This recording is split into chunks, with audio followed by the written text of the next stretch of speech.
Aling Benang, hindi silang may gawa nito sa akin. Nabangga po ako ng malaking truck ilang araw nang nakalipas. Isang hakbang na lang at patatapos na rin ang lahat. Pag natikman ko na ang tugo niya, pagkatapos ng ritual, wala na kayong laban. Kahit anong ipakita mong lakas, hindi mo matatalo. Ang pagkakaibig ang binuo namin!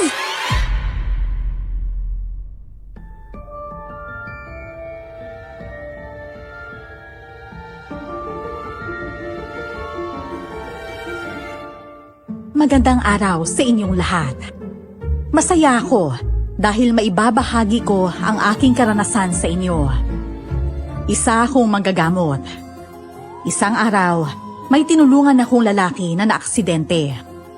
Nalaman kong isa pala siyang aswang. Para maunawaan niyo ang lahat, ako nga pala si Brelda. At ito ang aking kwento. Bago ko simulan ng storya, huwag kalimutang mag-subscribe bilang suporta sa ating channel. Nasaan ako? Ano yung pinapainom mo sa akin, ha? Nasaan ba yan? Oh, gising ka na pala. Kung gusto mo pang mabuhay, inumin mo ang halamang gamot na yan. Hindi naman ako nag-aral ng 3 taon kasama si Lola. Para lang masayang ang mga natutunan ko, no? At gumawa ng masama. At hindi kita tinulungan para lang sayangin ang mga hinanda ko. Bakit mo ako tinutulungan, ha? Hindi mo ba nakikita kung ano ako? Sigurado naman akong hindi ka bulag eh. Siyempre naman hindi ako bulag, no? At nakikita ko talaga kung ano ka. Pero mas malinaw sa akin na nakikita kong duguan ka eh. Wala nang lakas. Mas importante sa akin kung paano ko maliligtas yung isang nilalang kahit na ano pa siya, no? Tanga ka ba, babae? Tugo ng taong hinahanap ko. Hindi ka ba natatakot na baka ikaw ang una kong kainin? Ha? Di subukan mo. Para mabulunan ka. Alam mo bang hindi ako madaling kainin, ha? Lalo na suot ko ang pulseras na to. Pulseras? Kaya pala hindi ko maramdaman ng pagkulo ng tiyan ko sa'yo. May humaharang pala. Ito ang iniwan ng lola ko sa akin. Protection daw laban sa mga kagaya mo. At ngayon, ikaw ang patunay na gumagana nga ito. Kailangan kong gumaling sa lalong madaling panahon. Dahil kung hindi, magigising ang mga kapatid ko. At masama sila at mas malupit sa mga tao. Kaya nga inumin mo na nga yung halamang gamot ko para mabuhay ka, no? Ayoko makakita ng halimaw na kagaya ng kapatid mo. Tsaka, ako nga pala si Brelda. Ikaw, anong pangalan mo? Ako si Mayong. Salamat sa gamot na ibinigay mo.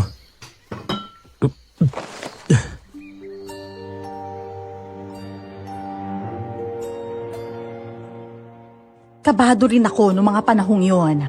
Hindi araw-araw may aswang na makikita sa paanan ng bahay namin.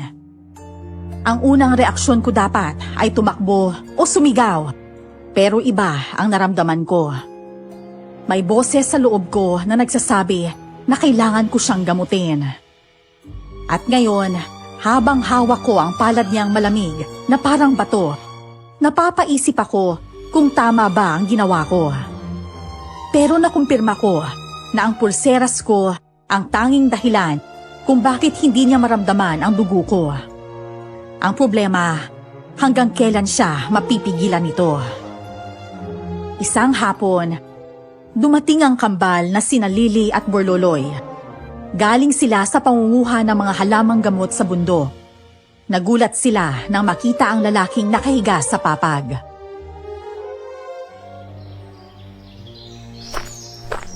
Ate Brella, ano yung kasama mo? Diyos ko, isa yung halimaw, diba? Sunugin na natin siya bago pa niya tayo kainin lahat. Nakakatakot ang mga mata niya, kulay pula. Ano ba? Tumingin nga kayong dalawa dyan. Hindi niyo naman alam yung sinasabi ninyo eh. Tignan niyo, sugatan siya. Kailangan niya ng tulong ko. Alam kong madaling nanghihilo mong sugat ng mga aswang. Pero kailangan pa rin alalayan ng mga halamang gamot, no? Tutulungan? Ate, hindi naman tao yan eh. Hindi ba't nakwento na yan ng mga matatanda noon? Ito ang isang halimaw. Buhay na buhay sa harap natin. Wala siyang laban kaya pwede na natin siyang patayin. Kung hindi natin susunugin, baka bukas makalawa tayo nang matagpo ang wala ng buhay. Kapag ginalaw niyo siya, ako mismo makakalaban ninyo, sige. Kapag sinabi kong hayaan ninyo siya, yun ang sundin niyo ha? Ate, ano po ba nangyayari sa inyo? Ikaw na nga nagsabi sa amin na bawal kaming lumapit sa mga halimaw eh. Pero ngayon, pinagtatanggol mo pa yung isa sa kagaya nila. Ano ba? Nararamdaman kong hindi naman siya masama eh. At isa pa, hindi ko naman ipapahamak ang sarili ko, no? Maging kayo. Kung isa nga siyang masamang aswang. Paano po kung ikaw na mismo ang unang maging biktima niya, ate? Ano ba? Kailangan niyang gumaling. Dahil mas nakakatakot ang mga kapatid niyang halimaw. Kailangan natin ng kakamping katulad niya.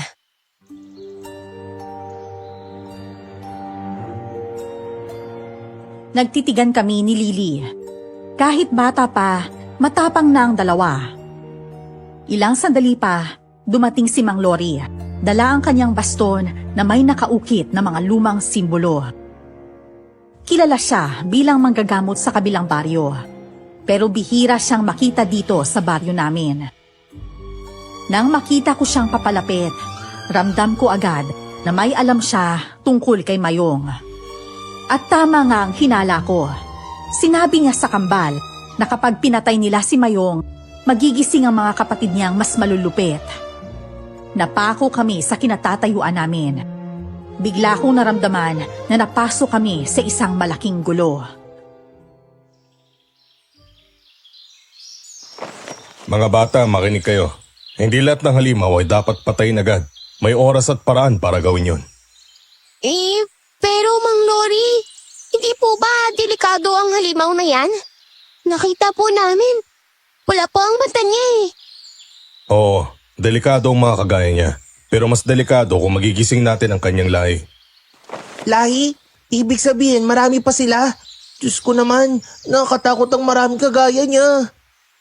Higit pa sa inakala nyo. Ang mga tikulan ay nagtatago sa bundok na to. Si Mayong ang pinakabata sa kanilang magkakapatid.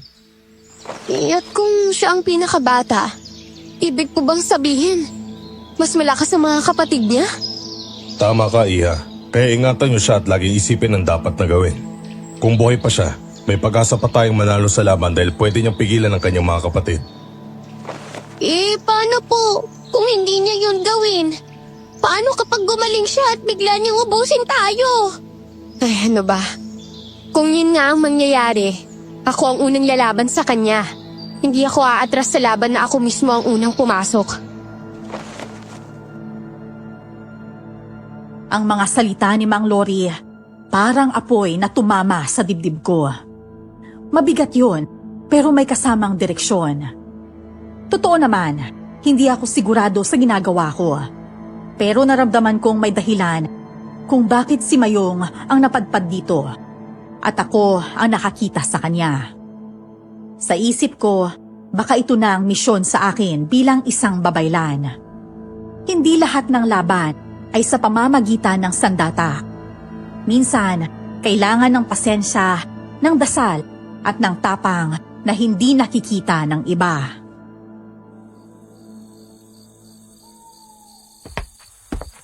Narinig ko ang usapan niyo.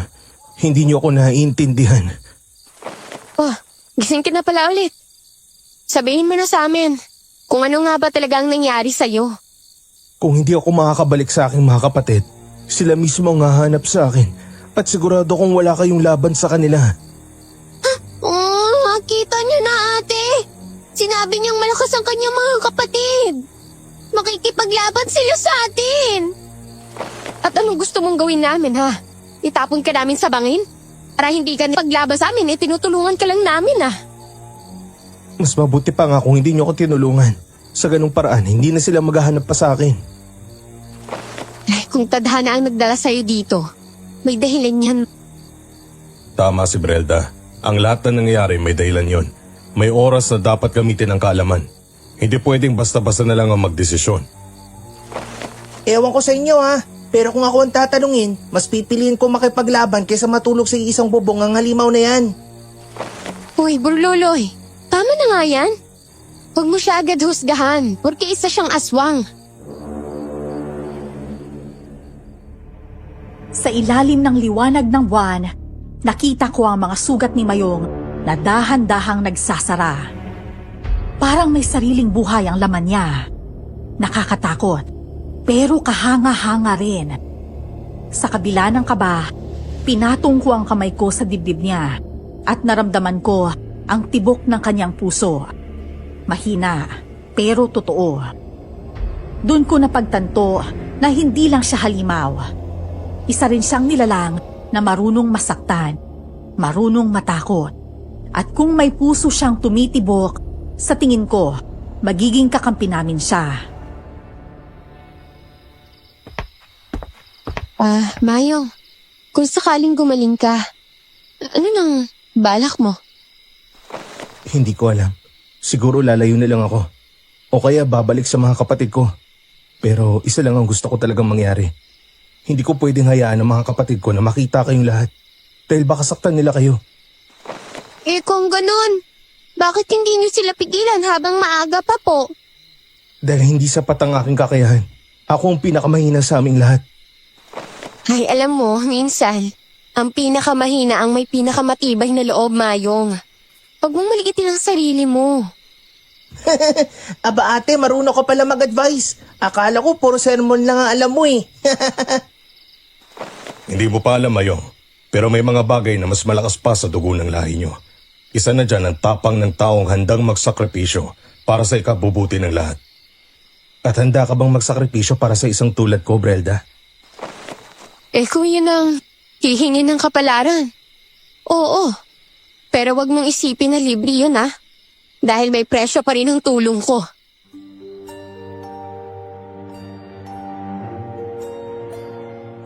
Habang sinasabi ko yon, napansin kong nakatitig si Mayong sa akin.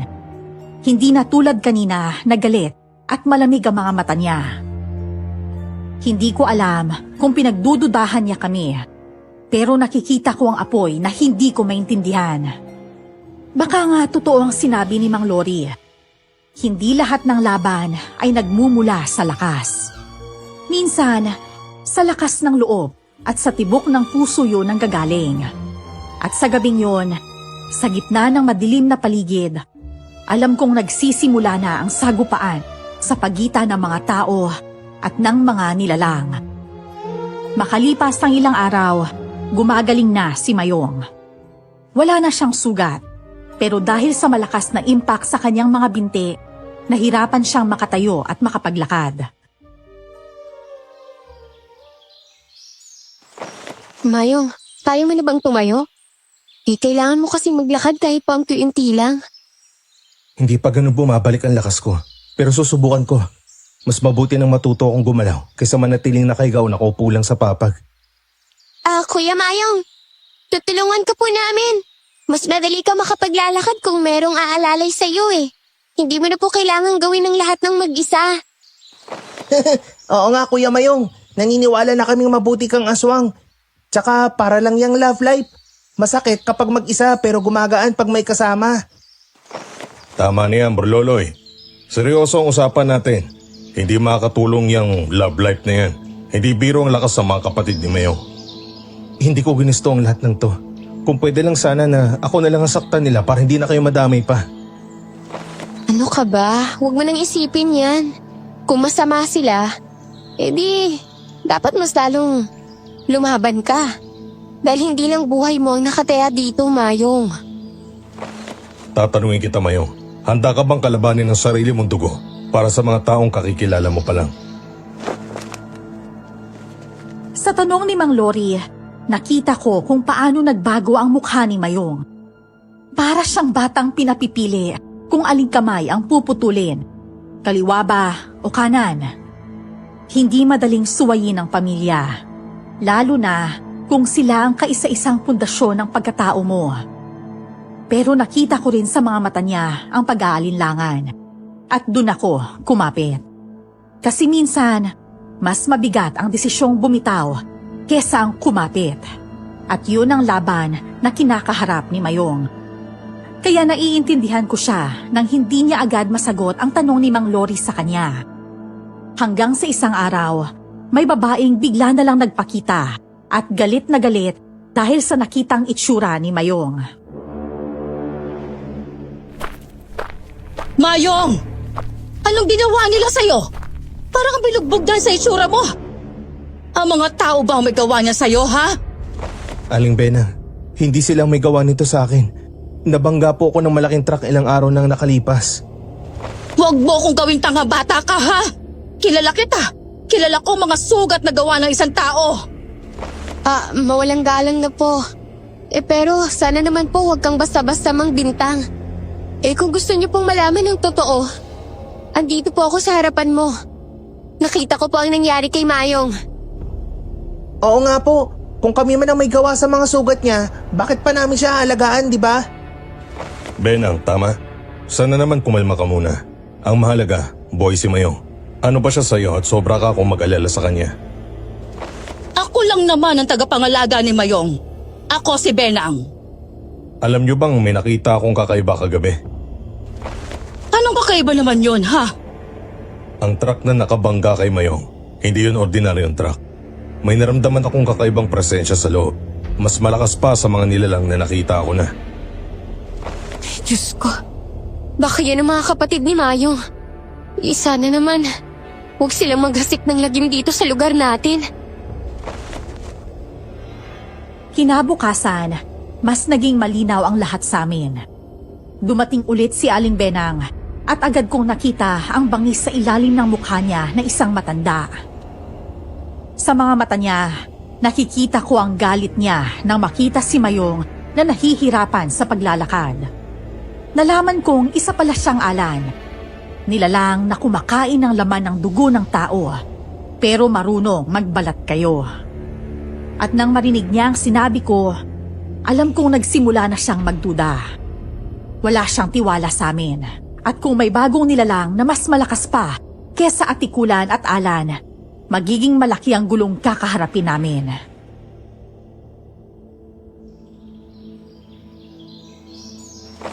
Baka naman nililinlang ninyo ako. Pati ang alaga ko, nililinlang nyo rin. Wala kami nililinlang dito.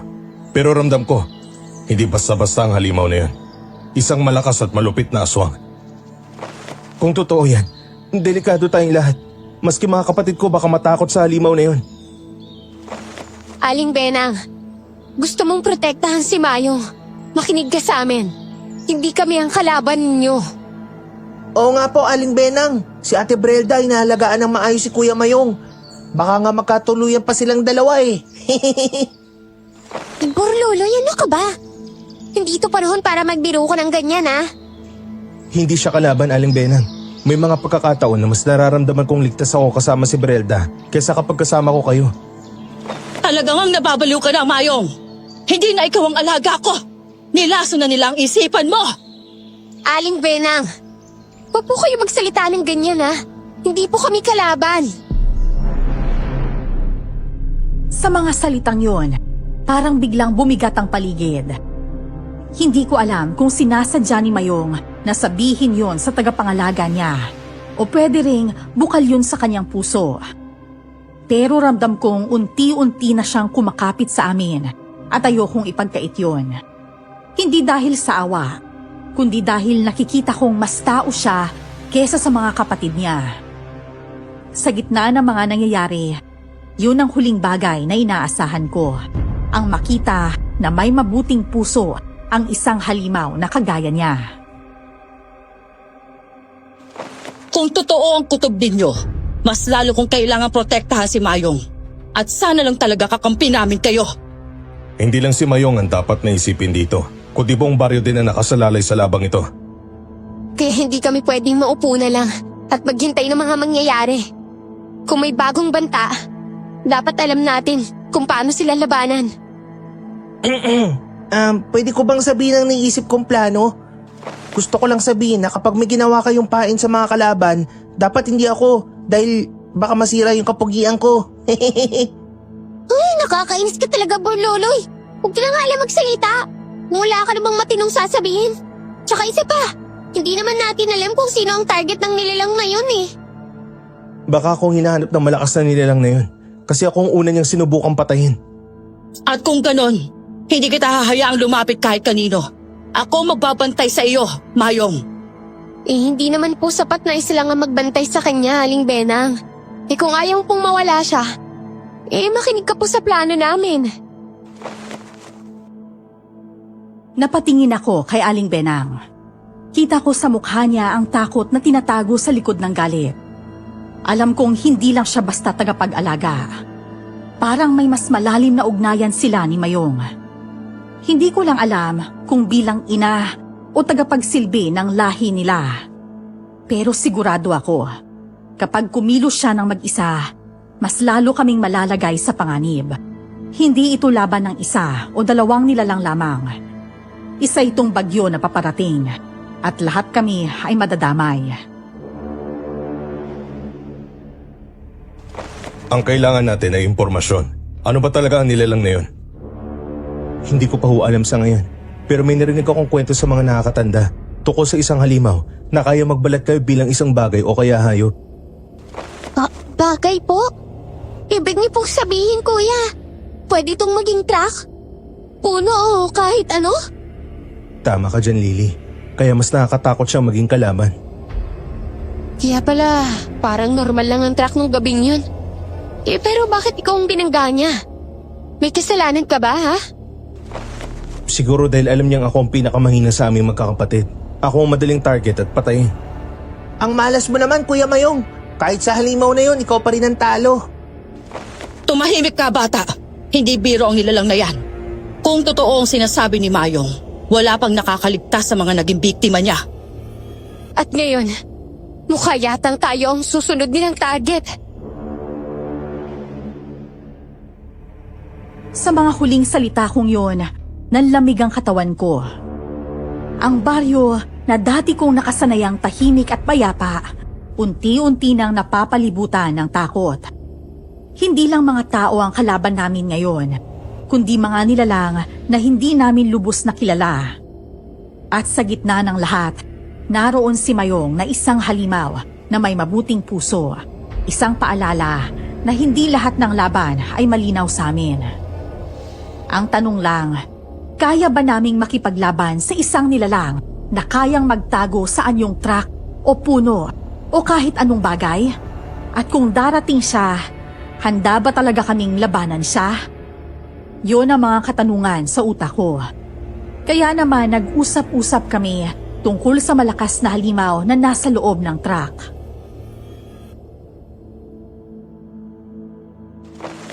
Ang ibig mong sabihin, Mayong, hindi lang basta halimaw ang nasa likod nito. May sistema, may pinanggagalingan sila.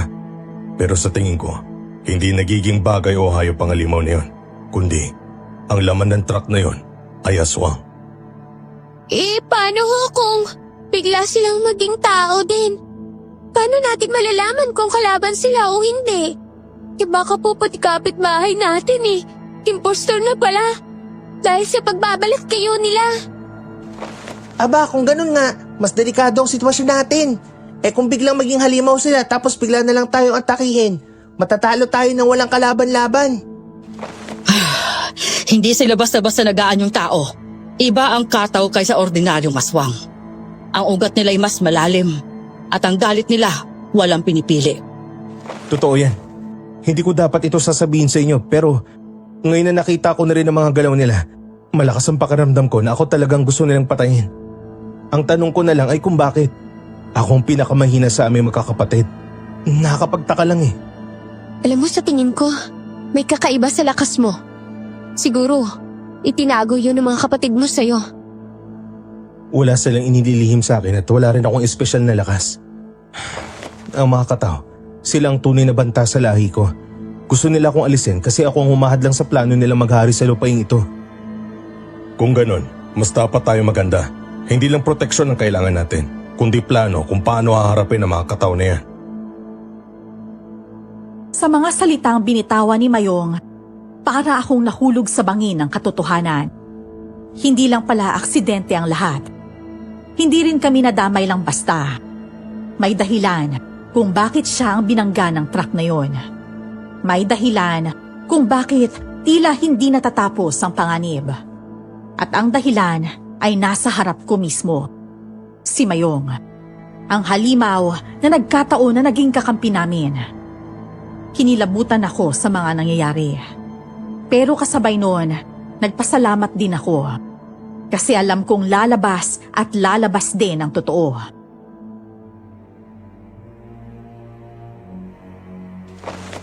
Ang ibig mo pong sabihin, Kuya Mayong, yung tech na nakita namin, nagdadala talaga ng kataw? Eh bakit kailangan nilang gawin yun? Oo, Lily.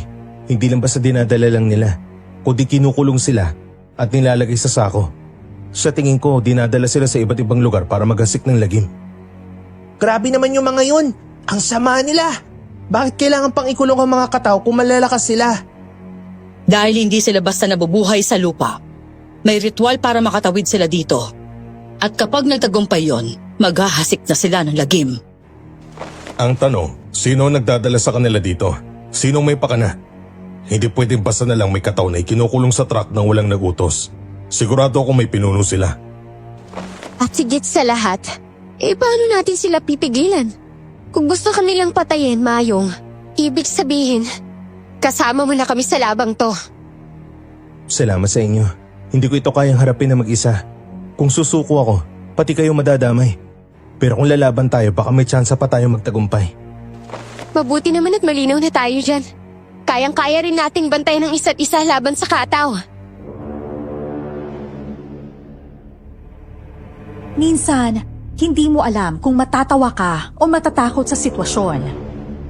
Nasa harap namin si Mayong at sinasabi niyang siya ang target. Nakapagdesisyon na rin ako na tutulungan ko siya sa pagharap sa mga ito.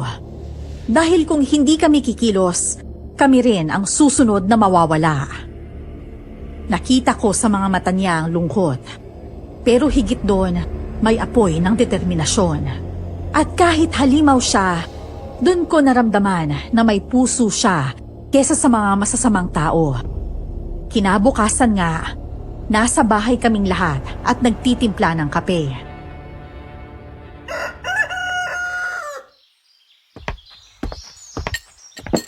Alam niyo, biglang gumaan ang pakiramdam ko ngayon. Kahapon, pakiramdam ko mamamatay na tayong lahat eh. Ang seryoso kasi ng pinag-uusapan. Tsaka, alam kong malaki yung pag-asa nating matalo ang masasamang nilalang na yun. Oo nga, kahit papaano po, nakikita ko po si Kuya Mayong na hindi isang halimaw. Kaya po para sa akin, tao siya. Kanina nga po, nakisali po siya sa laro namin eh. Nako, kaya pala magaan na ang loob niyo sa akin dahil nakikipaglaro ako sa inyo. Salamat sa inyong lahat. Alam niyo bang matagal na rin akong hindi tumatawa ng ganun. Nung hinabol ko kayo sa kakahuyan, akala ko matatalo ko kayo pero ang bibilis niyo palang tumakbo. Kasi naman, kung halimaw ka, halimo naman kami sa laro. Hindi kami basta-basta magpapatalo sa'yo, no? Di ba, Berluloy? Oo naman, mas magaling kami sa'yo, kuya. At isa pa, kanina nagtanim ka kasama namin. Hindi ko akalain may tiyaga ka rin magbungkal ng lupa. Hindi naman mahirap yun eh. Nakagaan nga ng loob. Para bang normal akong tao, kahit alam ko hindi naman. Huwag mong kalimutan kung sino ka, Mayong. Pero hindi rin ibig sabihin nun, wala ka ng karapatang maging masaya. Karapatan din nating huminga kahit sandali lang. Totoo yan. Basta ang mahalaga, mag-relax naman tayo kahit minsan para magkaroon tayo ng lakas lumaban.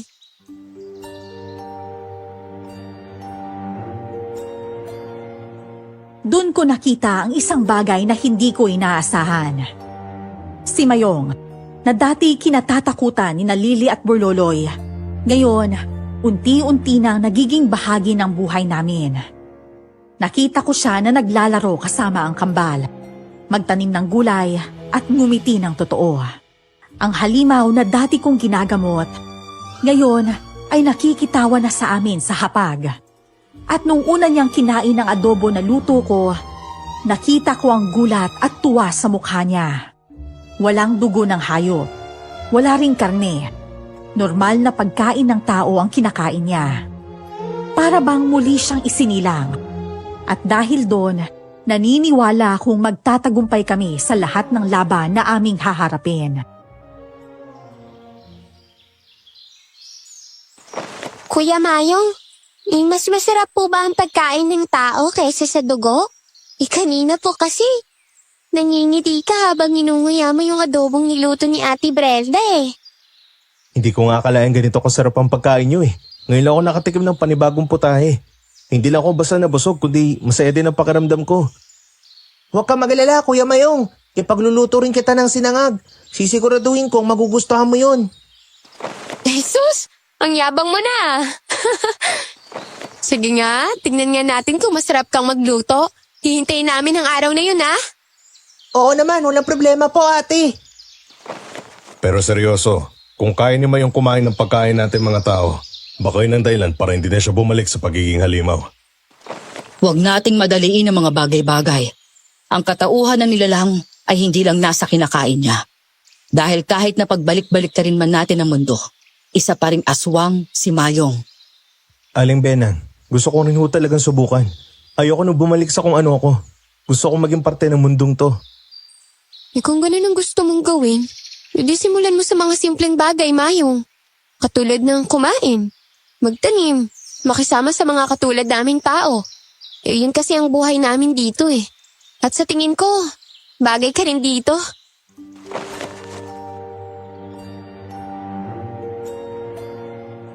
Habang nakikita ko si Mayong na unti-unting natututo, unti-unting gumaan ang bigat sa dibdib ko. Hindi ko alam kung kailan kami susubukan ng kapalaran o baka nga bukas, haharapin na namin ang mga kalaban namin.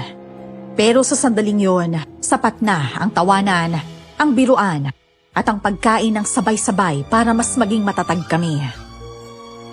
Wala kaming iniisip na halimaw o panganib. Normal lang kami na pamilya.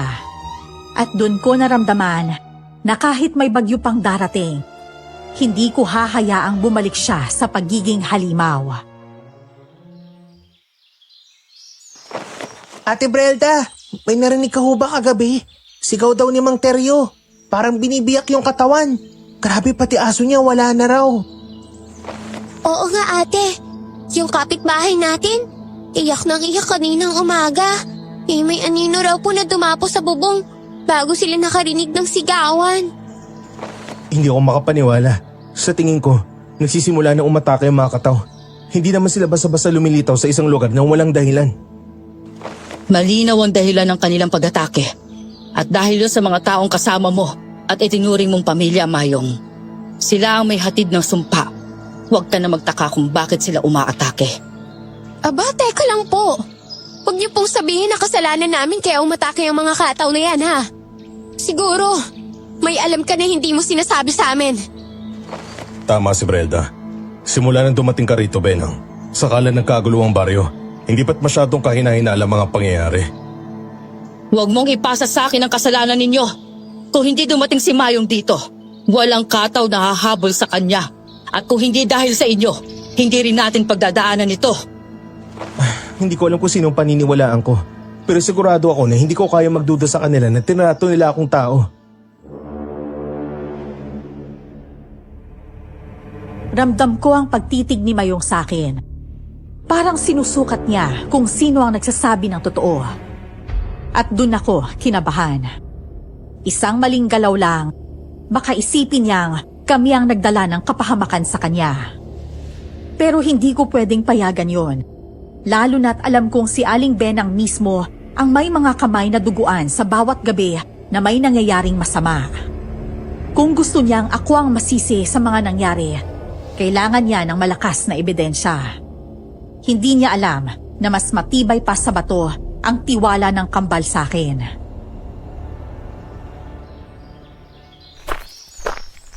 Kuya Mayong, naalala mo po ba kahapon? Kasama ka namin nagtanim ng kamote. Sa tingin mo po ba, kaya namin gawin yon? Kung may tinatago kaming masama laban sa'yo? Hindi ko rin may paliwanag ang nangyayari. Sa bawat araw na kasama ko kayo, mas nakikita kong mabuti kayong tao. Pero bakit tila may ebidensya laban sa inyo?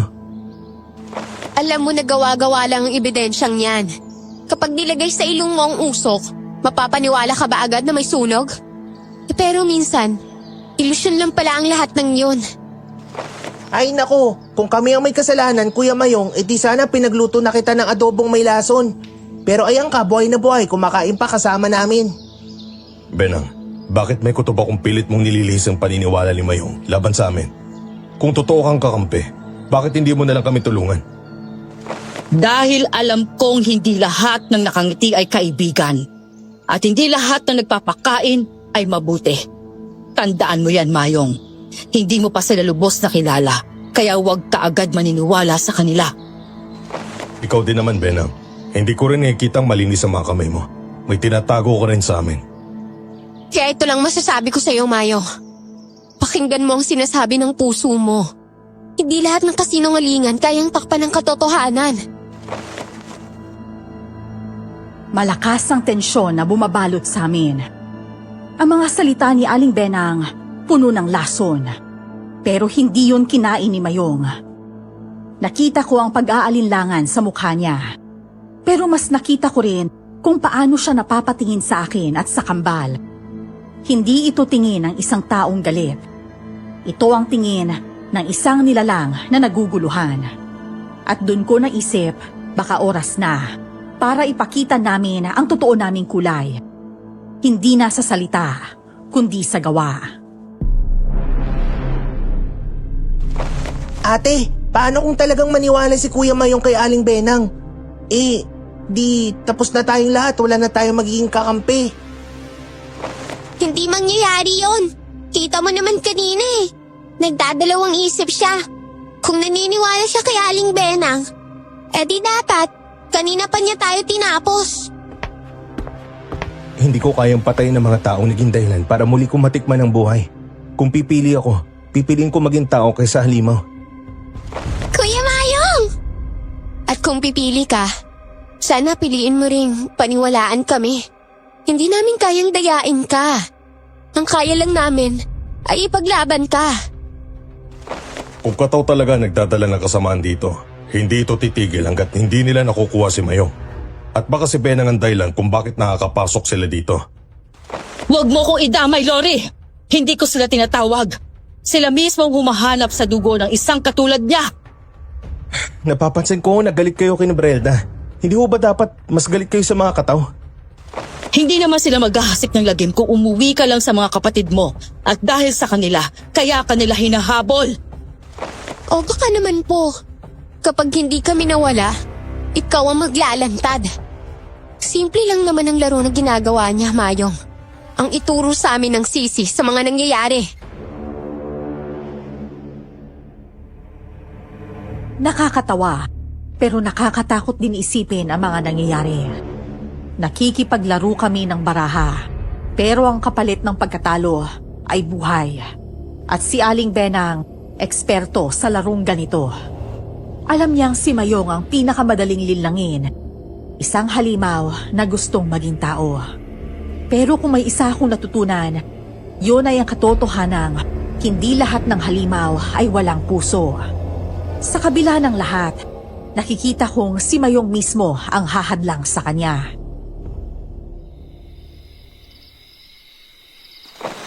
Ate, bakit po? Parang mas magaan ang pakiramdam ko ngayon. Kahit na ang gulo. Parang mas nakikita ko yung tiwala ni Kuya Mayong sa atin. Ay, nararamdaman ko rin yun. Ang mata niya, hindi gaya ng dati. Hindi na puno ng galit o pagdududa. Nakikita niya kasi na mapagkakatiwalaan niya tayo.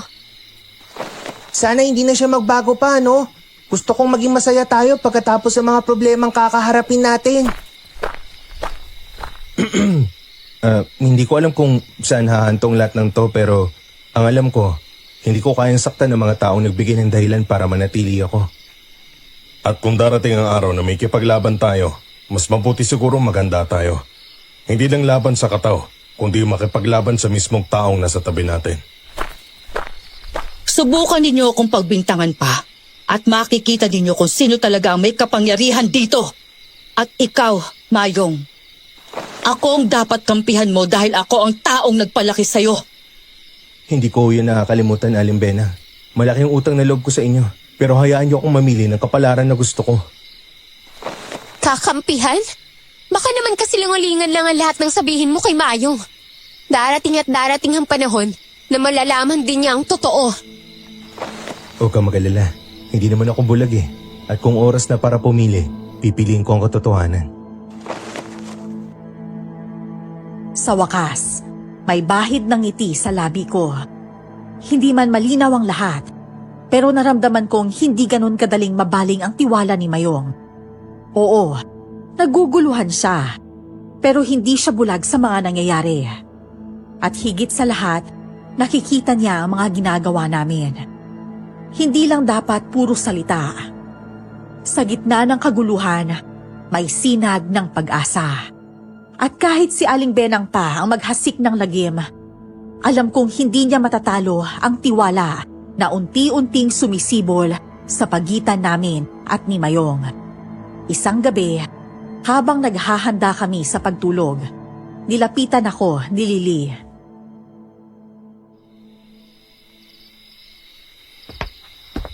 Ate, parang may nakatingin sa atin mula sa dilim. Hindi ba ganito rin ang naramdaman natin nung unang lumapit yung kataw? Oo nga no, sigurado akong may kataw sa paligid natin. Ate Brelda, baka ho makalaban natin sila. Brelda, naramdaman ko rin ang aswang niya. At hindi pa sa halimaw lang dahil isa siya sa malakas. Kung ganun, hindi tayo pwedeng tumunganga lang dito, Lily. Berluloy, manatili kayo sa tabi ko. Mayong, huwag ka munang lalabas ng bahay. Alam kung anong mangyayari kapag may nakakita sa'yo. Hindi ko kayang manood lang habang nikipaglabang ka sa halimaw na yun. Kung kinakailangan, lalaban din ako. Heto na nga bang sinasabi ko eh. Kapag dumating ang oras na to, hindi niyo mapipigilan ang tunay na anyo niya. Tingnan natin kung kaya niyo pang pagkatiwalaan ang halimaw na yan. Tumahimik ka, Aling Benang! Kung wala kang sasabihin maganda, mas mabuti bang umalis ka na lang? Nakakatawa talaga kayong mga tao. Kung hindi lang dahil kay Mayong, baka matagal ko na kayong naging pagkain. At sa tingin mo ba, papayag kami lapain mo na lang ng basta-basta? Hindi kami pinanganak kahapon para mapatay mo ng ganun-ganun na lang. Eh di tignan na lang natin kung hanggang saan ang tapang ninyo.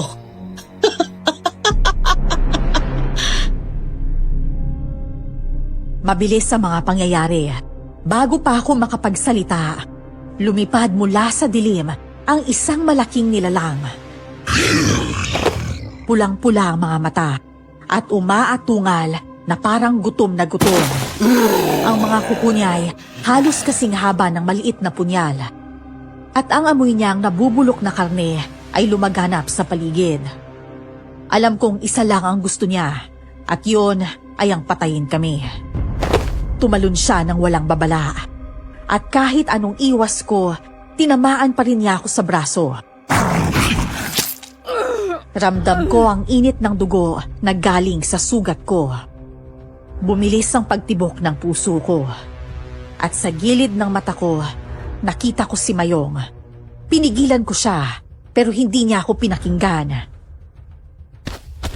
Ate! May sugat ka! Paano na po ito? Gamutin na muna natin ang sugat mo! Huwag ka mag-alala sa akin. Kaya ko pa. Kailangan lang natin siyang pabagsakin bago pa ako manghina. Pero paano? Ang lakas niya, Ate Brelda. Hindi siya basta halimaw lang, ate. Brelda, iwasan mo siya. Ako nang baala sa halimaw na yan. Mayong! Huwag! Hindi pwede!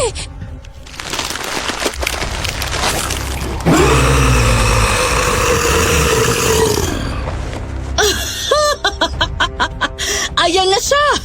Nakita niyo na ba, ha? Hindi niyo matatakasan ang katotohanan. Halimaw pa rin si Mayong kahit anong gawin ninyo. Hindi! Hindi siya halimaw! Siya ang nagligtas kay Ate Brenda! Nakikita ko sa mata niya na hindi siya tulad ng iba! Malayo siya sa masamang katulad niyo! Lily! Marluloy! Magtago kayo! Hindi to oras para makipagtalo! Kailangan nating tapusin to bago pa niya tayo masaktan lahat!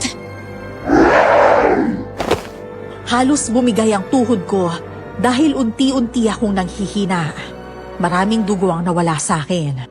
Si Mayong nasa harap ko ngayon, nakikipaglaban sa kapwa aswang. Mabagsik ang bawat hampas nila sa isa't isa. Dalawang mabangis na hayop na nagsasagupaan ang mga ito. Kung hindi dahil sa kanya, baka wala na ako ngayon. Medyo nakaramdam ako ng takot noong mga panahong yun dahil nakita ng mga tao ang pag-aanyong aswang ni Mayong. May ilang naglakas loob na lumapit mula sa malayo. Hawak ang kanilang lampara at itak. At doon nagsimula ang bulungan. Hindi ko na kinailangang marinig ang lahat para malaman na nagsisimula na ang pagdududa nila sa akin. Matapos na matalo ni Mayong ang aswang na yon, naging tahimik na rin ang gabi namin. Ngunit hindi namin inaasahan ang magiging bisita ko nung gabing yon. Ate, may mga tao sa labas. Narinig ko sila. Nag-uusap tungkol kay Kuya Mayong. At hindi lang po tungkol kay Kuya Mayong. Tungkol din po sa atin. Sinasabi po nila, tinatago mo ang isang halimaw dito sa kubo. Alam ko namang mangyayari to eh. Pero hindi ko naman akalaing ganito kabilis. Hindi pa nga natin tapos ng kalabanin ng aswang eh. Kailangan pa nating magpaliwanag sa mga tao. Brelda, pasensya na. Nakita nilang totoo kung anyo. Wala na tayong magagawa kundi sabihin sa kanilang totoo. Hindi, Mayong. May magagawa pa tayo. Hindi naman lahat ng tao pinapangunahan ng takot eh. Kailangan lang natin ipakita na hindi ka kaaway. Ipamukha mo man, Brelda. Hindi na nila matatanggap na may halimaw sa bayan nila. Lalo na't ikaw mismo ang nagtago nito sa loob ng bahay mo. Ate, ano na pong gagawin natin? Narinig ko po si Lolo Anselmo. Siya nangunguna sa mga tao. Gusto po nilang sunugin ang bahay natin. Kung susunugin nila to, saan na tayo titira, ate? Baka mapahamak tayong lahat. Ay, huminahon nga kayong dalawa. Ako ang kakausap sa kanila. Hindi ko hahayaang mapahamak kayo dahil lang sa kanilang mga maling akala. Hindi ko alam kung saan ko kinukuha ang lakas ng loob. Tumayo ako sa harap ng pintuan. Kita ko ang mga lampara, ang mga mukhang puno ng galit at takot. Si Lolo Anselmo ang nasa unahan, hawak ang malaking sulo. Ang mga magsasaka parang handang pumatay anumang oras. At sa loob ng kubo, naramdaman kong natatakot sina Lily at Burloloy. Si Mayong naman, pinagtago ko muna siya. Kapag nakita siya ng mga tao sa ganung anyo, mahihirapan kaming kumbinsihin ang mga ito na sumanib sa amin. Brelda, lumabas ka dyan! Tigilan mo ang pagtatago ng halimaw sa loob ng bahay mo! Wala akong tinatagong halimaw! Lolo Anselmo! Iniligtas niya lang ako! Hindi siya ang kalaban! Hindi kami maniniwala sa'yo. Nakita namin ang mga mata niya. Nakita namin ang pangil niya.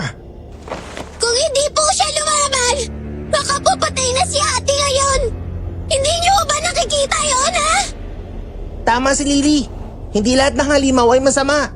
Minsan mas mabuti pa sila kaysa sa mga taong walang awa. Mga bata, huwag kayong makialam dito. Hindi niyo alam ang pinapasok niyo. Ang halimaw, halimaw pa rin kahit anong gawin niyo.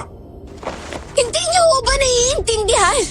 Kung tunay siyang halimaw, bakit buhay pa ako ngayon? Bakit nilabanan niya ang kapwa niya aswang? Paano kung palabas ang lahat ng yan? Paano kung oras na lang ang hinihintay bago niya tayo lapain? Anong gagawin niyo, ha? Kung ganon, ako ang unang magpapalapa. Pero kahit anong mangyari, maniniwala ako sa kanya. Kung ikaw hindi natatakot, pues hindi kami katulad mo. Lalabanan namin ang mga halimaw na katulad niya. Natahimik ang lahat. Ramdam ko ang bigat ng kanilang mga tinginan. Ang apoy mula sa mga sulo na halos maramdaman ng balat ko.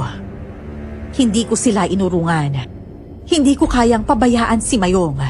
Oo, Halimaw siya sa mata ng marami. Pero sa mata ko, isa siyang nilalang na marunong pumili. At pinili niya ang kabutihan. Kung papayag akong sunugin nila ang kubo, ibig sabihin, pinayagan ko ring sunugin ang tiwala niya sa amin. At hindi ko hahayaang mangyari yun. Lolo Anselmo, makinig nga kayo!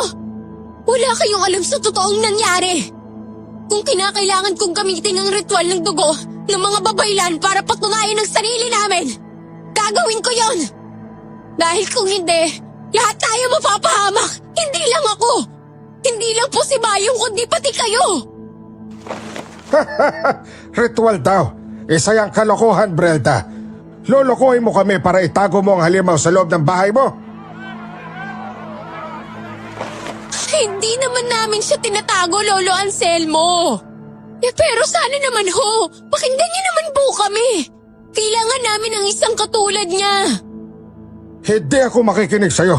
Kailangan namin patayin ang halimaw na yan. Mawalang galang na ho, Lolo Anselmo. Kung masamang halimaw si Mayong, di sana bangkay na kami. Pero nakita nyo, nandito pa kami. Buhay at lumalaban. Teka lang, suot mo ang pulseras na yan. Hindi ba't sabi nila may sumpa ang mga gamit ng babaylan? Baka yan ang dahilan kung bakit nadadagdagan ang mga halimaw dito. At ngayon, unti-unti na lumalabas ang totoo. Ang porselas na yan, hindi lang proteksyon, Brelda. Isa yan sa mga susi para lumabas ang mga halimaw. Brelda, huwag mo hayaan na tanggalin nilang pulseras mo. Kapag ginawa nila yan, makakalaya ang nasa loob ng truck. Hindi ba't naghahasik na ang mga kataw? Oo, pero mas malakas na katawang nasa loob ng truck na yan. Hanggat maaari, hindi siya pwedeng magising. Napasinghap ako sa sinabi niya. Ngayon, ramdam ko ang kakaibang enerhiya mula rito.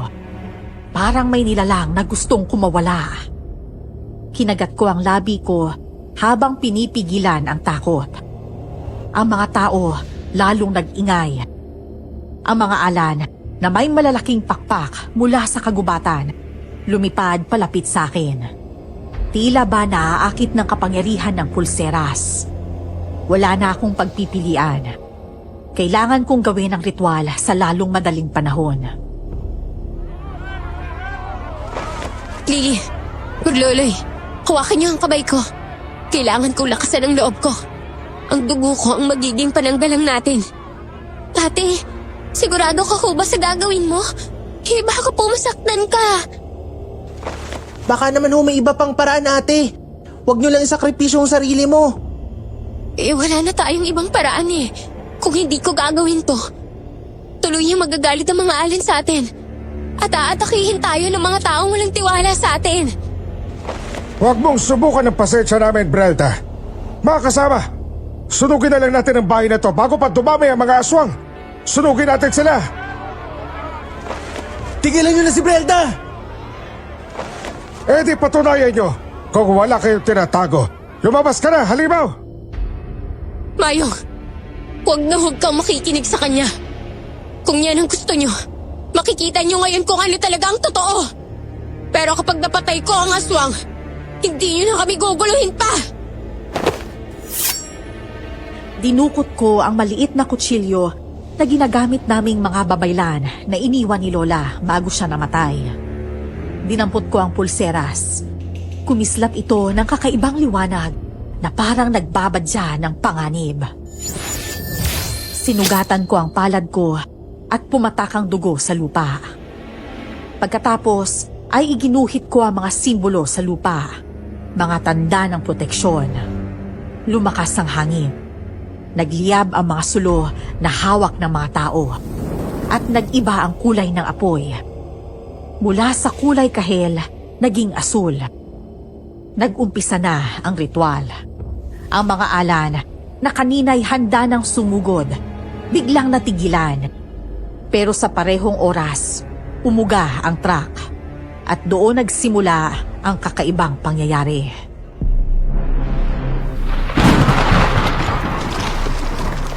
Ate Brenda! Gumagalaw po yung truck! Parang may gustong lumabas sa loob! Ang lakas mo ng hampas mula sa loob, ate. Baka hindi na kayanin ng ritual mo ang kapangyarihan ng nilalang na yon. Ano na namang kalakuhan, ha? Brelda, anong ginawa mo? Hindi ako ang gumawa nito! Ang porselas! Ito ang susi para makawala ang nilalang sa loob ng truck na yan! Brelda, sirain mo ng pulseras. Kung hindi, makakalabas ang halimaw na yon. Ayan na! Matagal ko nang hinihintay ito. Ang oras ng paglabas niya.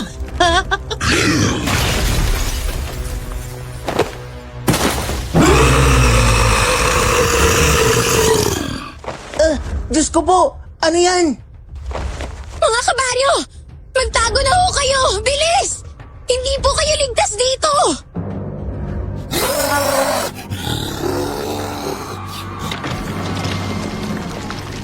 Hindi ko natapos ang ginagawa kong ritual dahil sa paglabas ng halimaw. Ang halimaw na nasa harapan namin ngayon, halos doble ng laki ng punong kahoy. Ang mga kamay niya'y tila espada at ang buntot niyang mahabay ginamit para hampasin ang mga tao. Nagtilian ang mga ito. Tumakbo ang ilan, pero marami ang nanatili dahil sa galit. Hinila ko sina Lily at Bololoy papalayo. Gusto kong magtago sila. Samantalang si Mayong, kahit gusto kong pigilan, hindi na siya nagpapigil at lumabas na sa pinagtataguan niya. Ito na nga ang simula ng totoong laban. Brelda, hindi ka nag-iisa sa labang to. Ako ang harap sa kanila. Mayong, hindi mo siya kaya mag-isa! Malakas siya! Higit na mas malakas kaysa sa mga nilalang nakaharap natin!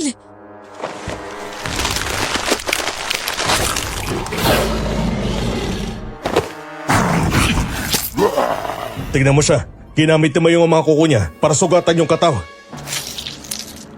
Nakita niyo yun? Bigla nagsara yung sugat niya. Isa yung katangian ng isang aswang. Ngayon na nga magsisimula ang totoong laban. Maghanda tayo, Mayong! Nakahanda na ako lumaban. Tatapusin natin ang mga halimaw na yan. Mabuti kung ganun. Layunin natin. Natalulun sila at maibalik ang kapayapaan sa baryong to.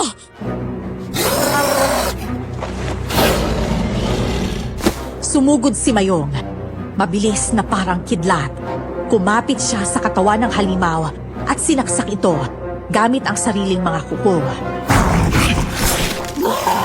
Ang halimaw umatungal at inalog siya. Pero bumalik ulit si Mayong. Hindi bumibitaw. Ako naman, ginamit ko ang natitirang dugo ko sa lupa para gumawa ng proteksyon gamit ang mga simbolo. Biglang nagliwanag ang paligid. Bumagal ang galaw ng halimaw. Pero hindi sapat yon para matalo ito. Sa isang iglap, lumipad ang buntot ng halimaw at tinamaan ako sa tagiliran. Bumagsak ako sa lupa. Halos mawala ng malay. Pero nang imulat ko ang mata ko, nakita ko sina Lily at Bololoy. Hinaharangan ako. Hawak nila ang mga kahoy. Hindi sila natatakot. At doon ko naramdaman na hindi lang ako ang lumalaban, kundi kaming lahat. Lily, Bololoy, lumayo na kayo. Hindi niyo kaya ang ganyang kalaki at kalakas na nilalang. Ate, kung iiwan ka po namin, parang iniwan na rin namin ang sarili namin. Tatamaan po kami sa inyong paningin, pero hindi kami duwag. Oo nga. Kung papatayin man nila tayo, mas mabuti na magkakasama tayong tatlo kaysa mag-isa ka lang na lumalaban. Brenda, gamitin mo ulit ang dugo mo. Maglagay ka ng tatak sa kataw, kahit maliit lang. Pagkatapos mong gawin yun, ako nang bahala sa kanya. Pero hindi ko na kaya. Ang dugo ko, halos wala na. Huwag ka nang magpumilit pa, Brelda. Kapag naubos ang lakas mo, wala na kayong laban. Mga hangal, hindi nyo ba nakikita? Lahat ng nangyayari dahil sa pulseras ni Brenda. Siya ang may kasalanan ng lahat ng to. Hindi kasalanan ng porselas ko ang nangyayari, kundi kasalanan ng mga masasamang katulad ninyo! Inangat ko ang sugatan kong palad. Piniga ko hanggang sa muling dumaloy ang dugo sa palad ko. Gumuhit ako ng bilog sa lupa at inusal ang dasal na iniwan ng mga ninuno ko. Kumislap ang pulseras. At sa isang iglap, kumalat ang liwanag mula rito papunta sa katawan ng halimaw. Naramdaman kong halos mabiyak ang tenga ko sa lakas ng sigaw niya.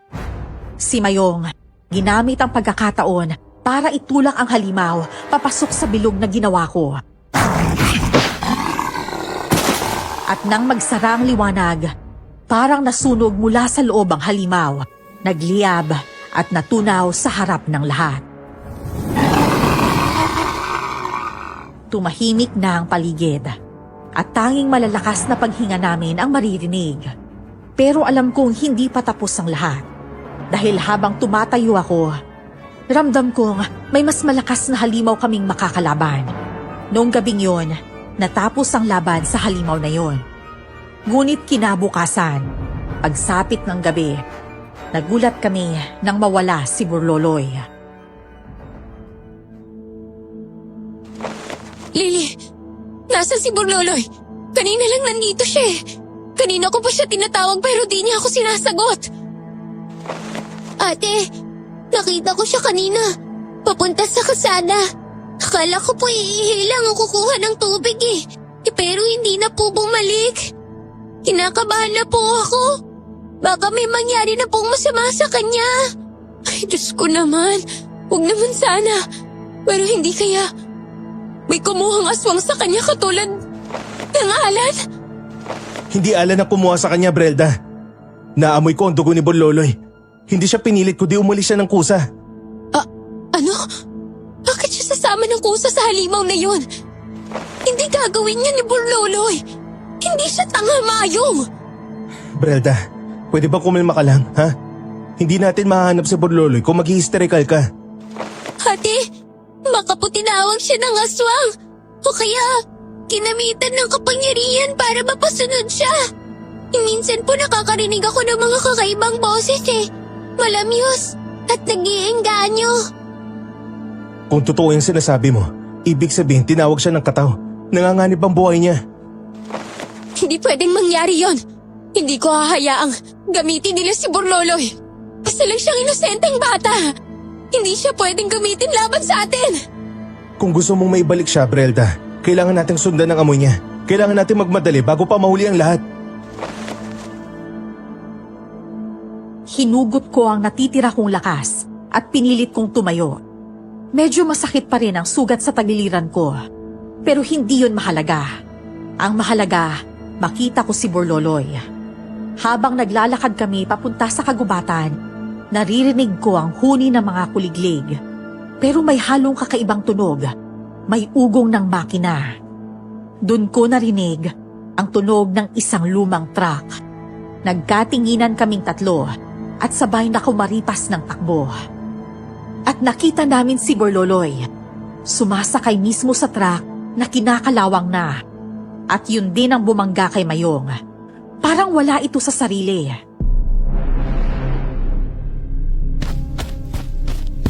Burloloy, please lang bumaba ka dyan.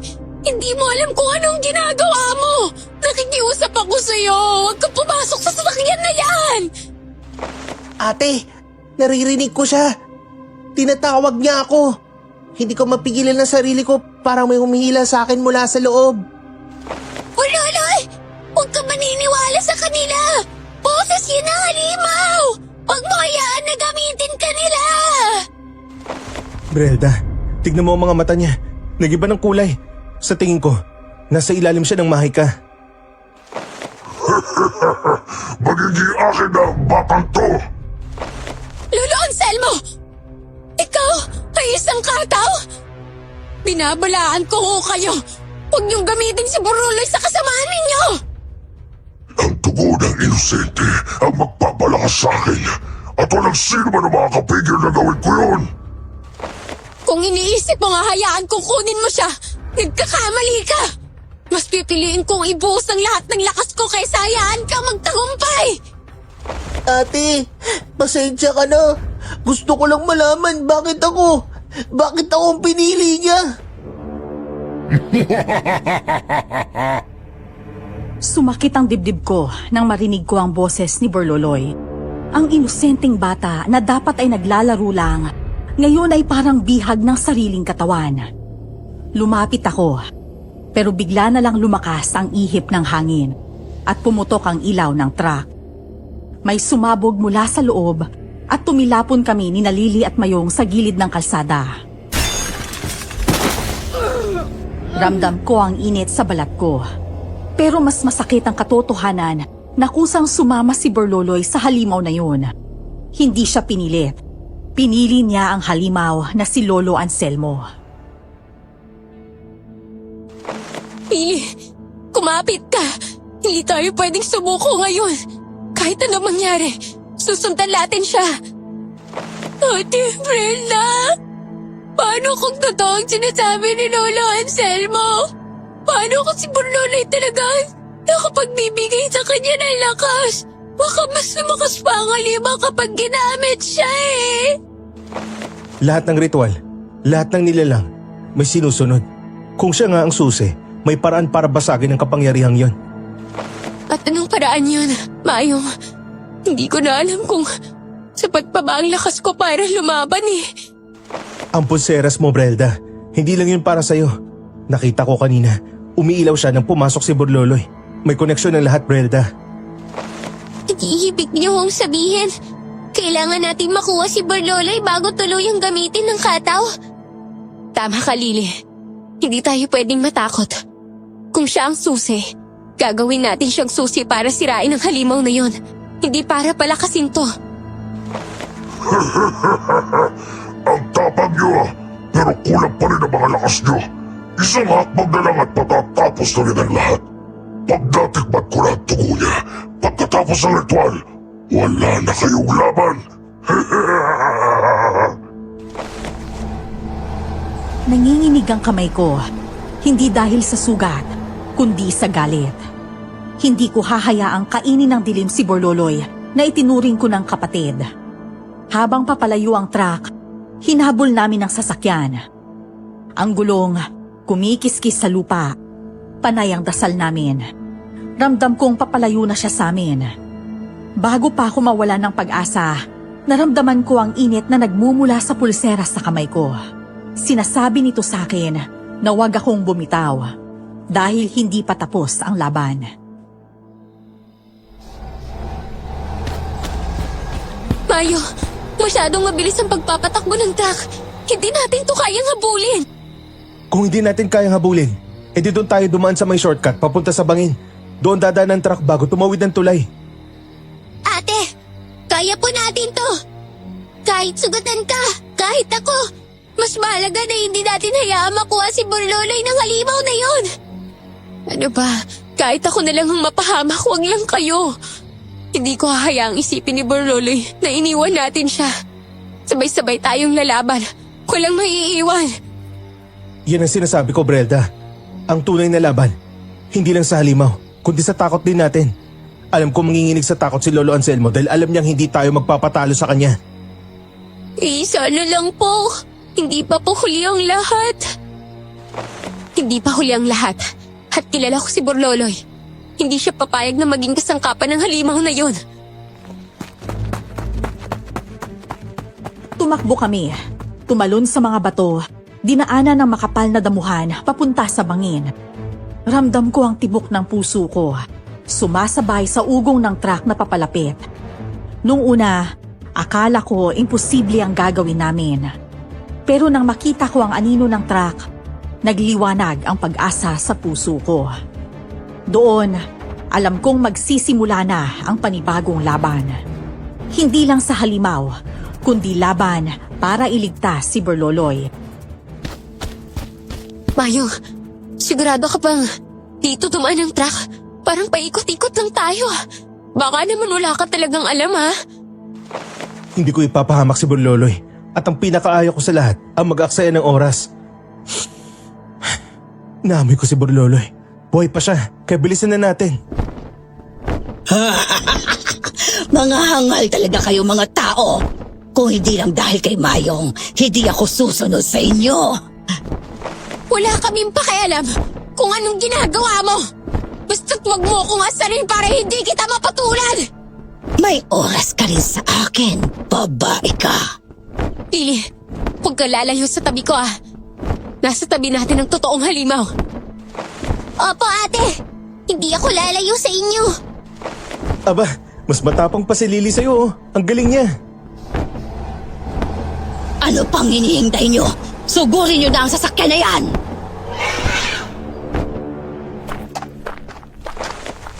Mayong, kilala mo ba si Lolo Anselmo? Nakikita ko kasi sa mukha mo. Nagalit ka sa kanya kapag binabanggit ko ang pangalan niya. Dahil kilala ko siya, Brelda. Nung nagpunta siya sa bahay mo para sunugin ako, may hinala na ako sa kanya. Hindi siya basta kataw lang, Brelda. Siya ang nilalang na nilikha ng mga Kastila noon. Siya ang ginawang eksperimento para pagsamahin ng dugo ng tao at aswang. Ano? Ibig mong sabihin, Mayong? Si Lolo Anselmo, hindi lang siya kataw? Oo, Brelda.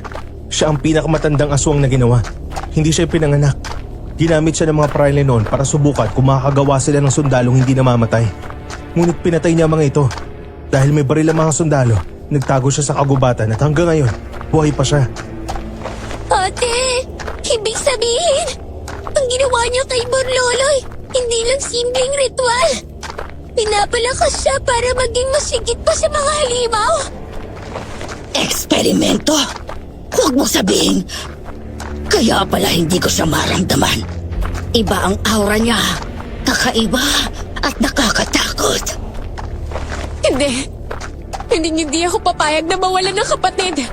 Para lang sa halimaw na ginawa ng mga Kastila. Kung anong klaseng eksperimento man siya, tudurugin ko siya gamit ang lakas ko. Habang naglalakad kami sa gilid ng gubat, mas lalo akong nakaramdam ng bigat. Hindi pala basta-basta ang kalaban namin. Isang bagay ang malinaw na hindi lang ito laban para iligtas si Borloloy, kundi laban para sirain ang kasamaan na iniwan ng mga mananakop. Ang truck, parang anino na palaging nauuna sa amin. Ramdam ko ang lamig na dala nito. Parang bawat hakbang ay nilalamon ang pag-asa. Pero hindi kami huminto. Nasa tabi ko si Mayong. Sa likod ko naman si Aling Benang. Si Lily, kahit nanginginig at may luha, matatag pa rin. Aling Benang, bakit mo ba kami tinutulungan na maligtas si Borloloy? Hindi ba? Gusto mong mawala kami? Hindi lahat ng aswang kagaya ni Anselmo. Oo, halimaw ako. Pero may sinusunod ako. Isang inosenteng bata si Borloloy. Hindi ko kayang tignan na mawawala siya para lang sa kasakamahan ng matandang yon. Maraming salamat, Aling Benang. Alam kong gusto mo lang akong protektahan pero may mabuti ka pong puso para kay Borloloy. Huwag na kayong magdrama pa.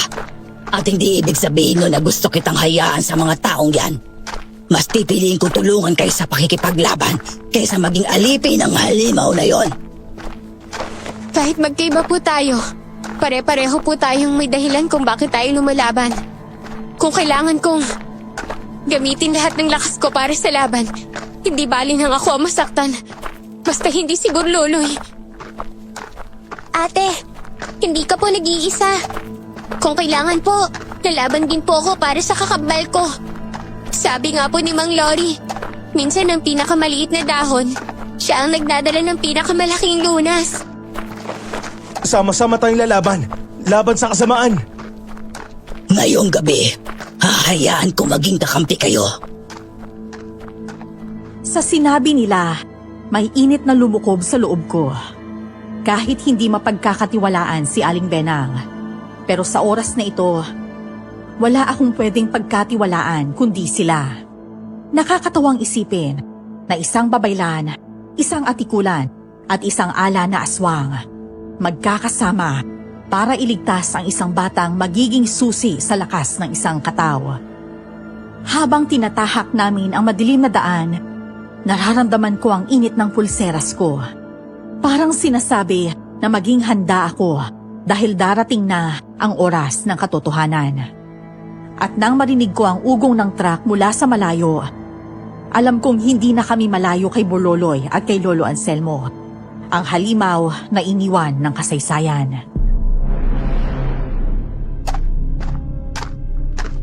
Ayan na siya. Si Lolo Anselmo. Nakaupo pa sa truck. Kala mo parang hari. At si Boroloy, Diyos ko, nakakaawa siya. Itinali siya na parang isang hayop. Ate, wala po siya sa kanyang sarili. Yung mata po niya, naging kulay itim. Hindi siya nakatingin sa atin. Wala na po talaga siyang pakialam. Nasa ilalim siya ng kapangyarihan ni Lolo Anselmo. Ginagamit niya ang bata para manatiling malakas. Matagal ko nang alam. Siya ang dahilan kung bakit walang kapayapaan sa lahi natin. Siya ang humahati sa atin. Gusto niya mag-away-away ang iba't ibang lahi ng aswang at mga tao. Lolo Anselmo, pakawalan mo si Boroloy. Hindi mo siya alipin. At hindi ka Diyos para gawin laruan ng isang batang katulad niya. Mga halal! Akala nyo ba kaya nyo akong talunin? Ako ang delikha para maging perpekto. Ang tugo ng batang ito, ang susi para maging ganap ang aking katawan.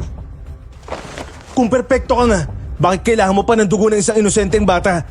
Ang perpekto, hindi nangangailangan ng dagdag na lakas. Ikaw, isa ka lang eksperimento na hindi natapos. At ngayong gabi, tatapusin ka namin. Hindi bilang halimaw lang, kundi bilang anino ng kasaysayan na dapat nang burahin sa mundong ito. Sa nakita kong itsura ni Borloloy, sumikip ang dibdib ko. Siya ay nakatayo sa tabi ni Lolo Anselmo. Hawak pa ang isang lampara sa kaliwang kamay. Ramdam ko ang init ng pulseras ko. Nanginginig ang palad ko, pero hindi dahil sa takot, kundi dahil sa galit. At doon ko naisip na hindi ko kayang mag-isa. Kailangan ko sila para labanan ang halimaw. Kailangan naming pagsamahin ang lakas na meron kami. Dahil hindi ordinaryong halimaw si Lolo Anselmo. Siya ang halimaw na iniwan ng Kastila. Ang dahilan kung bakit nagkakagulo ang mundo. Lily, kaya mo bang hawakan ang kamay ko? Kailangan ko ang tapang mo para magtagumpay ang ritual na gagawin ko. Sige po ate, ipapahiram ko po sa iyo ang lakas ko para po sa kapatid ko. Ako na unang susugod sa halimaw na yun. Pero tandaan nyo, hindi lang lakas ang panlaban ko ngayon, kundi tiwala na ibinigay nyo sa akin. Kung dati gusto ko kayong tapusin, ngayon magiging kakampi niyo ako at maaasahan. Susundin ko ang puso ko, hindi lang ang utos ng dugo ko. Aba, ang drama nyo naman. Akala nyo ba ang pagkakaisa nyo ay sapat para wasakin ako? Ako ang hukay ng inyong pagkakaibigan. Ako ang bitak na hindi nyo masasara kahit na magkakasama pa kayo. Kung ikaw ang bitak, kami ang tatakip sa kasamaan mo. Kung ikaw ang wawasak sa amin, pues, hindi mo yan magagawa. Dahil buong-buo kami. Hindi mo alam kung gaano kalakas ang mga taong nagtutulungan. Huwag ka na magsalita, Brelda. Sayang lang ang laway mo. Mas maganda sigurong ipakita natin sa kanya lakas natin. Ate, handa na ako. Gawin na natin para sa kapatid ko. Pinikit ko ang mata ko. Ramdam ko ang dugong dumadaloy sa kamay ko. Inilapat ko ang palad ko sa lupa. Noon nagsimulang kumalat ang mga simbolo. Nasa tabi ko si Lily, nakahawak sa akin. Ang init ng kanyang kamay ang nagbibigay lakas sa akin. Sa kanan ko, si Mayong, nakaluhod. Inilalabas ang kakaibang kapangyarihan ng pagiging atikulan. At sa likod ko, si Aling Benang. Nagsalita ng sinaunang wika ng mga alan na dati ginagamit para manloko. Ngayon, para ipagtanggol ang isang inosenteng bata. Unti-unting lumiwanag ang paligid. At napansin kong umatras si Lolo Anselmo kahit pilit niyang pinagtatawanan ang ginagawa namin. Ang truck na kinatatayuan niya, unti-unting umuuga. Hindi na niya kayang pigilan ang puwersa. Lolo Anselmo! Hindi kami natatakot sa'yo! Kahit anong ipakita mong lakas, hindi mo matatalo ang pagkakaibig ang binuo namin! Mga hangal talaga kayong lahat. Ako ang dahilan ng kaguluhan ito. Ako ang dahilan ng pagkamatay ng mga ninuno nyo. At ngayon, magiging akin ang huling pag-asa nyo. Ang batang ito. Hindi mo siya makukuha! Mas pipiliin ko pang mamatay kami kesa mapunta siya sa'yo! Itong para sa'yo, halimaw ka! Aling Benang, tulungan mo ko! Nariyan na ako. Ito ang nararapat sa'yo. Hindi nyo ako matatalo! Ang hihina nyo! Sa ngalan ng mga ninuno ko, isinusumpa kita, Lolo Anselmo! Hindi ka na muling magigising mula sa gabi ng kasinungalingan! Hindi nyo ako kaya! Hindi nyo kaya tapusin ang walang kamatayan na nilalang na katulad ko! Tingnan mo kami, Lolo Anselmo! 3 lahi, 1 layunin!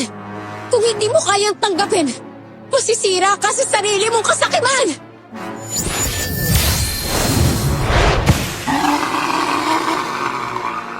Nang sumabog ang liwanag mula sa lupa, gumuho ito at lumindol. Narinig ko ang iyak ni Borloloy. Parang nagising siya mula sa bangungot. Nakita kong bumalik ang kulay ng kanyang mga mata at pinilit niyang makawala mula sa pagkakahawak ni Lolo Anselmo. Nilabanan ko ang halimaw. Si Lily naman ay nilapitan ang kakambal at niyakap ng mahigpit. Samantala, ang halimaw ay nagsisisigaw. Ang balat niya unti-unting nasusunog. Lumalabas ang apoy at tubig sa katawan niya. Hindi ko makakalimutan ang sigaw niya nung panahong yon. Hindi lang galit, kundi takot ang narinig ko mula sa kanya. Sa pagkakataong yon, natakot siya.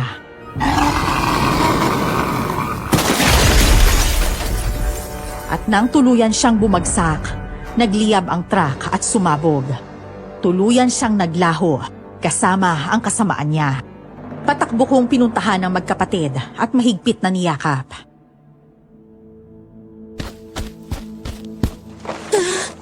Lily, kumusta si Borloloy? Ayos lang ba siya, ha? Gising na po siya, ate. Mukhang ayos naman na po siya. Salamat! Salamat sa lahat ng tulong niyo po! Huwag ka magpasalamat dahil ginawa lang namin ang nararapat. Ang iligtas ang pamilya namin. Ganun naman, di ba? Ang pamilya dapat nagtutulungan. Mayong, ngayong wala na ang katao, maaari ka na sumama sa akin pabalik sa mga kapatid mo. Aling Bebang, ayoko na ho talagang bumalik sa pagiging halimaw. Mas gusto ko na makasama ang mga tao naging parte na ng buhay ko. Kung yan na talaga ang pasya mo, wala na akong magagawa. Ipaliliwanag ko sa mga kapatid mo ang naging desisyon mo. Lagi mong tandaan, Mayong, na kahit na anong mangyari, lagi akong tagapangalaga mo. Nako, maraming salamat ho, Aling Benang, ha. Kahit na ayaw niyo sa amin, tinulungan niyo pa rin po kami. Wala naman akong ginawa. Basta't alagaan niyo si Mayong. Ipinagkakatiwala ko na siya sa inyo. Huwag ho kayong mag-alala. Haalagaan ho namin siya. At mamahalin ho namin si Mayong. Talaga? Mahal mo ko? Oo, ang sabi ko mamahalin namin. Kasama na dun sila Lily at Borloloy, no?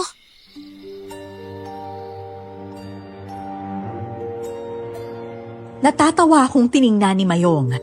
Pulang-pula tuloy ang pisngi ko dahil sa hiya. Niyakap ko na lang si Borloloy ng mahigpit. Ramdam ko ang tibok ng puso niya. Hindi ko alam kung anong mangyayari bukas. Pero ngayong gabi, alam ko na nanalo kami. Si Lolo Anselmo, ang eksperimento ng mga Kastila. Siya ring naging dahilan para mapagtanto namin na mas malakas ang pagtutulungan. At sa pag-uwi namin, ramdam ko na kahit sugatan ng katawan at kaluluwa, buo pa rin kami. At doon ko naisip na minsan, ang pinakamalalakas na laban ay hindi laban sa aswang, kundi laban ng puso. Makalipas ang ilang araw, naging matiwasay na rin ang baryo at tanggap na ng mga tao si Mayong bilang isa sa amin.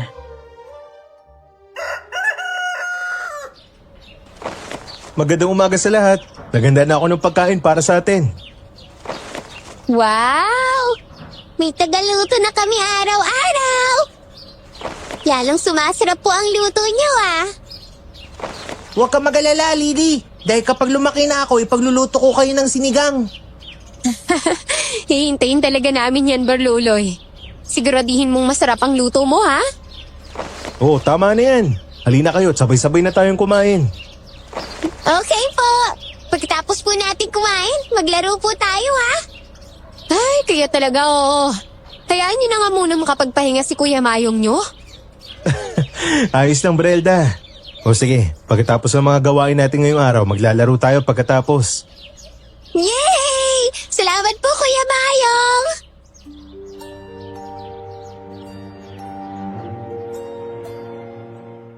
Sa gitna ng bukirin, habang nagtatanim ako ng iba't ibang halamang gamot, natatanaw ko sina Lily, Borloloy at Mayong na masayang naglalaro.